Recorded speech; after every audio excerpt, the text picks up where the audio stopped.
उस्ताद क्यों मार रहे उसको? ओए उस्ताद,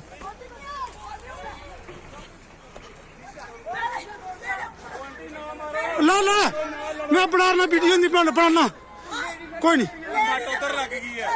हम तो ऐसे रहते थे अपनी बनी में कि नहीं हमारे यहाँ गुंडागर्दी नहीं चलती, हमारे यहाँ मतलब चैन से रह रहे थे हम। लेकिन आज ये सोचकर तो डर लग रहा है सर, ये सोच रही हूँ कि कहीं अपने बच्चों को कुछ देखे ना, खुद को भी और अपने बच्चों को भी ख़त्म कर दूंगी तो ही बेटर होगा, क्योंकि ऐसे गुंडे मवालियों के हाथों से मरवाने से बेटर है खुद अपने हाथों से मार दूँ मैं।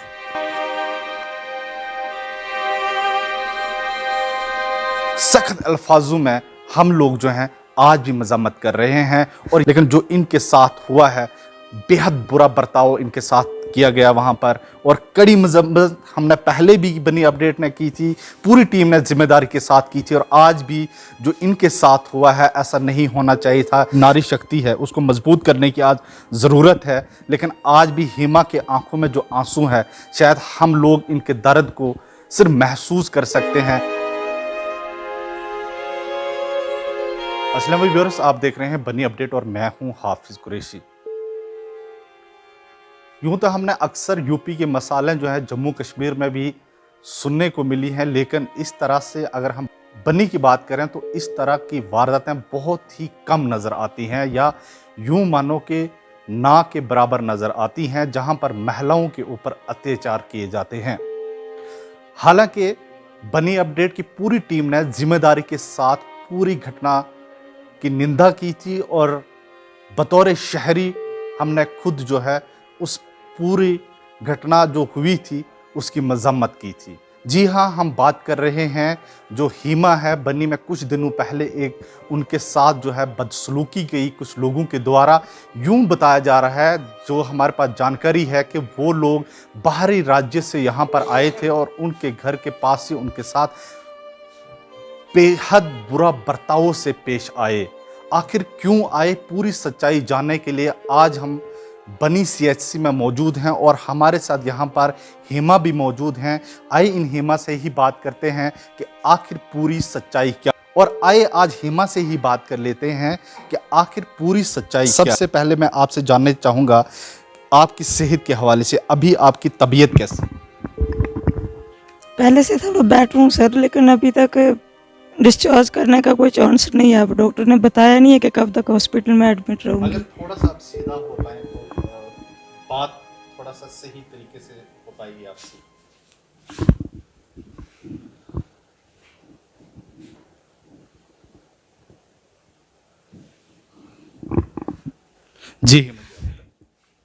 जी सर। अभी कैसी तबीयत है? पहले से थोड़ा बेटर है सर। एक्चुअल में क्या हुआ था उस दिन, क्यों आपके साथ मारपीट की गई, कौन लोग थे वो, कहाँ से आए हुए थे? और जिस तरह से वीडियो में हमने देखा, और सच में बड़ी ही भावुक करने वाली तस्वीरें भी हैं, और एक महिला के साथ इस तरह बनी में नहीं होना चाहिए था, लेकिन इस तरह से यहाँ पर हुआ, और क्या सच्चाई क्या है पूरा थोड़ा मामला अगर आप हमें बता दें। सर दरअसल बात ये थी कि मामला ज़मीन का था, लेकिन जिन्होंने ज़मीन खरीदी थी उन्होंने किसी और को, कोई वकील है उसको साथ लाके, तो क्या पता किसी और स्टेट से लोगों को मंगवा कर उनसे हम पे हमला करवाया। हम तो अपने काम में व्यस्त थे, हमें क्या पता था कि ये सब होने वाला है। वो अचानक से मतलब मशीन वो टिप्पर वगैरह लेके तो उन्होंने वहाँ पे लगा दिया। जब हमने मना किया तो उन्होंने उनको 2-3 गुंडे, वो अब वहाँ पे मतलब इतना वो नहीं हुआ था, जिसकी जान पे बनी होती है ना सर, उसको इतना नहीं वो होता है, लेकिन उन्होंने पीछे के दूसरे रास्ते से मतलब उनको 2-3-4 गुंडों को तो ऊपर आके उन्होंने सीधा हम पे अटैक कर दिया है। वो तो हमें मार ही देते। वो बेचारा विनोद वो ऊपर आ गया, उसने कहीं देख लिया होगा तो उसने वीडियो भी बनाई होगी और बचाया भी है हमें। वो उनको वो भी कर रहे थे, रोक भी रहे थे। बाकी और भी काफ़ी पब्लिक थी वहाँ पे, पूरे गांव वाले इकट्ठा हो गए थे। अगर वो विश्वास ना हो किसी को तो वो गांव वालों से भी पूछ सकते हैं। अब हमारी ज़मीन थी सर, हम अगर छोड़ दें दे दें तो कैसे चलेगा? और मेरे साथ जो बर्ताव हुआ, मैं तो यही पूछ रही हूँ कि अब मैंने पंजाब में जाके उन लोगों का क्या बिगाड़ा था, या बसोली में बैठे हुए वकील का मैं क्या खा रही थी जिसने मेरे ऊपर अटैक करवाया? पूरा हाथ उस वकील का है सर, और नरेश यही मिले हुए हैं, इन्होंने ही उन लोगों को बुलवाया था। अब पैसे दिए थे, क्या किया था ये तो मुझे भी नहीं। कितने कितने लोग थे ये टोटल तो 10-12 लोग थे जो मेरी पहचान के बाहर, मतलब हमारे गांव के नहीं थे। ऊपर 4 लोग आए थे, वो एक ऊपर छत पे खड़ा हो गया था तो लड़ने के लिए, तो आगे 3 ही आए, लेकिन वो पीछे से बोल रहा था कि टेंशन मत लो, अगर अब मर्डर भी कर दोगे तो मैं यही हूँ। अब पहचानना मैंने नहीं था सर, शायद वकील, वो बोल रहे हैं कि वकील का नाम भी नहीं, इतनी दूर से आए हैं, अब नाम तो मेरे को भी नहीं पता, लेकिन लड़का वही था वो। ये लोग पहले सबसे पहले आपके घर में पहुंचे थे या जहाँ पर ये वीडियो वायरल हुई जिस खेत में हुई है? खेत सर, घर के मतलब बस 4 कदम की दूरी पे खेत है, घर के साथ में ही खेत है, इतनी दूर भी नहीं है कि हम घर से इतनी दूर तक गए थे या किसी और की ज़मीन में जाके हमने ये सब किया है। 3 बच्चे हैं सर मेरे भी, हम भी गरीब लोग हैं, 2 वक्त की रोटी मुश्किल से पूरी करते हैं, बस अपनी मेहनत मजदूरी करके। तो बस यही सोच रहे थे कि हमारी ज़मीन तो चलो बच्चों को घर बनाने के लिए तो बच जाएगी। अब रही बात देवर की, उसने अपना हिस्सा, अपना शेयर जो बनता था वो पूरा बेच चुका है, मौके पे 50-50 मतलब आधा बेच दिया है उसने, और अब हमारी भी अगर बेचना चाहता है तो ये मैं। जो वो लोग आपके साथ मारपीट कर रहे थे वहां पर, उनका उस जमीन के साथ कुछ लेना देना है वहां पे? यही तो पूछना है ना सर, यही मैं पूछना चाहती हूँ कि उनको कोई पूछे कि उनका क्या मकसद क्या था, वो चाहते क्या थे मुझसे, क्या दुश्मनी थी मेरी उनके साथ? मैंने तो उनका कुछ नहीं बिगाड़ा था। अब जिन्होंने ज़मीन ली थी अगर वो आते तो बात अलग है, लेकिन उन्होंने लाया था, उनको पैसे खाए होंगे तब भी आए थे ना वो लोग। और वो वकील, वो कुछ दिन पहले भी फ़ोन पे धमकियाँ दे रहा था कि पैसे ले लो और वहाँ पे काम लगाने दो। दूसरी बात, हमने कोर्ट से भी मदद ली थी सर, हमें पता था कि ये अटैक तो कभी भी कर सकते हैं, पहले भी धमकियाँ देते रहते थे। आपको कहाँ कहाँ पे चोटें आई? चोटें ज़्यादा तो सिर पे ही है, बाकी बाजू में, ये चेस्ट पे मेरी ना, बैक साइड से यहाँ पे जी, और ज़्यादा चोट तो सिर में ही आई है, ब्लड तो सिर से ही निकला था। बाकी शरीर में ये कान की बाली भी मेरी वो हो गई थी, दुपट्टा और रखा था मैंने ऐसे ही, वो दुपट्टा पता नहीं कैसे बड़ी मुश्किल से निकला ही नहीं, तो वो तो पीछे दुपट्टा खींच के तो मारने के लिए वो चाहिए सर मुझे, बस बाकी कुछ नहीं। बस उन लोगों, उस वकील से ये पूछना है कि वो चाहता क्या है, क्या चाहिए उसको मेरे से। इतना पैसा है उसके पास, दौलत शोहरत सब कुछ दिया है उसे, अगर भगवान ने, तो वो मुझ गरीब पे क्यों उसने इस तरह हमला करवाया? और मुझे आइंदा के लिए भी खतरा है सर, अगर कल को मेरे बच्चों को या मेरे परिवार को, वो तो दिन था, अगर रात में उन्होंने ऐसा कुछ किया होता तो वो तो जान से ख़त्म कर जाते हैं हम। लेकिन जो मेरे साथ हुआ, अगर वो उनके घर की बहू बेटियों के साथ होता तो क्या वो बर्दाश्त कर पाते? अगर किसी आज मेरे साथ हुआ, कल किसी और के साथ भी तो हो सकता है ना सर।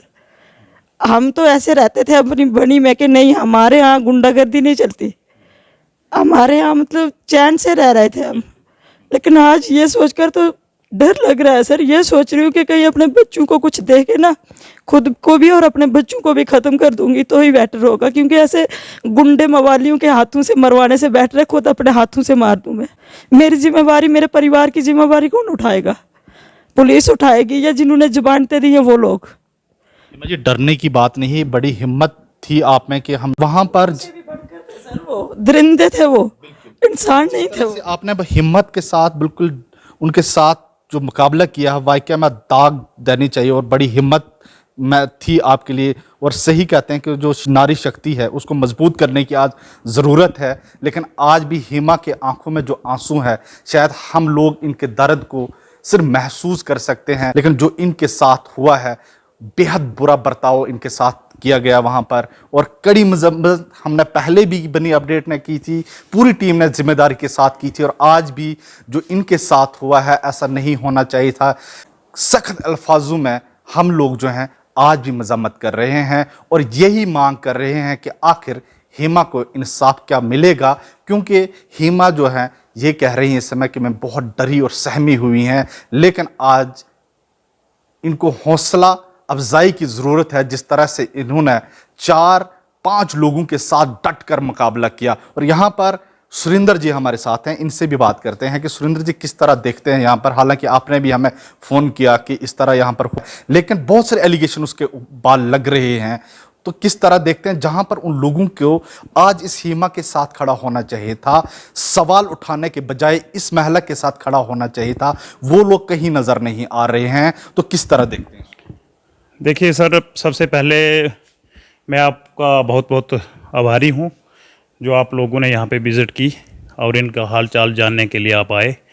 इनकी आवाज़ अपने मीडिया के माध्यम से दूर तक ले जाने की कोशिश करते हैं आप हमेशा। तो मैं तो यही कहूँगा कि मैं सबसे पहले तो अपनी तरफ से उन लोगों की कड़ी से कड़ी निंदा करता हूं जो इस तरह के दरिंदे जो हमारी बनी के अंदर आए थे और उन्होंने इस तरह का काम किया। और मैं कहना चाहूँगा कि इनको इंसाफ मिलना चाहिए और उनके खिलाफ सख्त से सख्त कार्रवाई होनी चाहिए, उनको बख्शा नहीं जाना चाहिए जो इस तरह के लोग हैं, क्योंकि हमारे समाज में इस तरह की हरकतें बहुत कम होती थी, लेकिन आजकल बनी में इस तरह की गुंडागर्दी जो चल रही है इसके खिलाफ लोगों को मिलकर आवाज़ उठानी चाहिए। हमारे जो नेता लोग हैं उनको आवाज़ उठानी चाहिए और इन गरीब लोगों को इंसाफ मिलना चाहिए।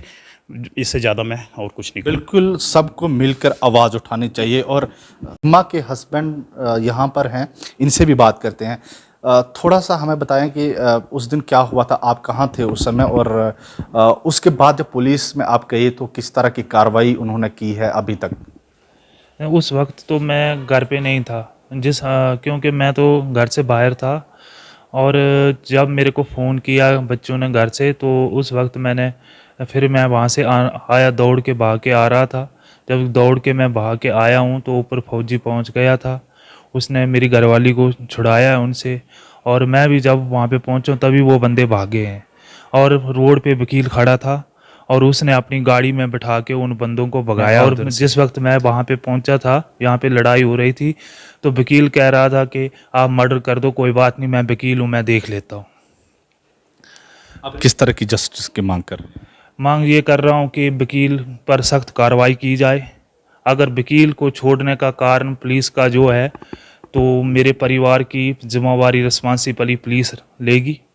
अगर कल को अगर मेरा मर्डर कर देते हैं या मेरी फैमिली का कोई भी मर्डर कर देते हैं, मुझे इनका ख़तरा है कि अगर दिन में मेरे साथ ऐसा हुआ, मेरे परिवार के साथ ऐसा हुआ, तो रात को क्या होगा।